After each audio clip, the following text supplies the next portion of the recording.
Okay, number 5, maintain a repeatable, sustainable process. I've said this before, I'll say it again here. You can be an excellent creative, but if you can't keep to a schedule, ask good questions, or communicate well, it's going to be really difficult for you to collaborate as a freelancer. Or put more bluntly, it's going to be really difficult for clients to collaborate with you as a freelancer. So maintaining a process, I mean that in 2 ways. The big picture, having a set process for how you work with clients, going back to that consultative sales approach. If you can introduce that process on that first call, you are going to stand out. And I mean, when I say working with freelancers, I mean how you do onboarding, what you need from them, and what the timeline looks like. Your timelines for both turning around first drafts and getting edits back. How many rounds of feedback you include and what your preferences are. For example, our guidance to our clients is you can have as many rounds of feedback as you want.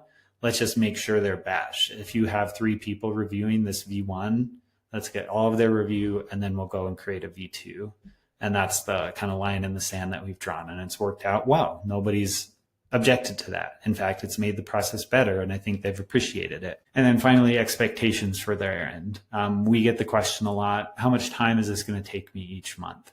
If you can alleviate that worry from a potential client's mind, that's what they're going to remember from your call with them of, hey, in general, I expect you to spend about half an hour with each deliverable.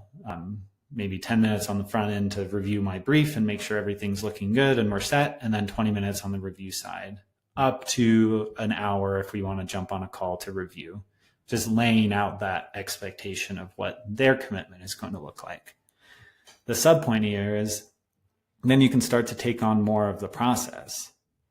If they're creating briefs for you, look into what it looks like for you to create those briefs and get approval. It's just one example. But by being clear on your big picture process, you can start to take on more of that process with time and charge more. Not just stand out, but charge more as you build that. The other side of process is smaller picture. I mean, things like your own writing process. Know how much time it's going to take you to write something. When I sit down to write a brief, I know it'll take me about 45 minutes. When I sit down to write a 2,500 word piece, I know I'm going to spend about an hour doing research and outline on one day, about 3 hours writing on the second day, and another hour of editing on the tail end. I mean, a process for project management. Are you on their tools? How are you accessing them, and how often, and how are you making that consistent? We started sending weekly reviews to our clients, which has worked really well. Of here's where we are with stuff that's on our plate. Here's where we are with stuff that's on your plate. That connects to clear communication. Hey, just so you know, this is coming on this date, and then stick to that date. Hey, I had a question on the brief. I wasn't clear about point A versus point B. Would you clarify for that? So clear communication and good questions.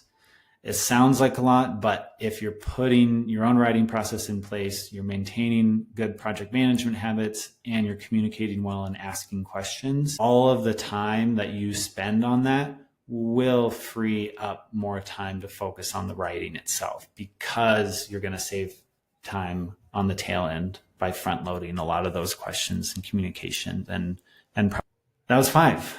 To really boil it down, this is what it looks like in practice. First, you just got to do a lot of work, like a lot of work.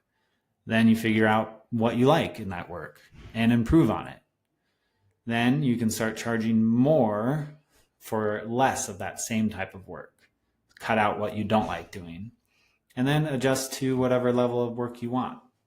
Don't let other people define what success or what the end goal is.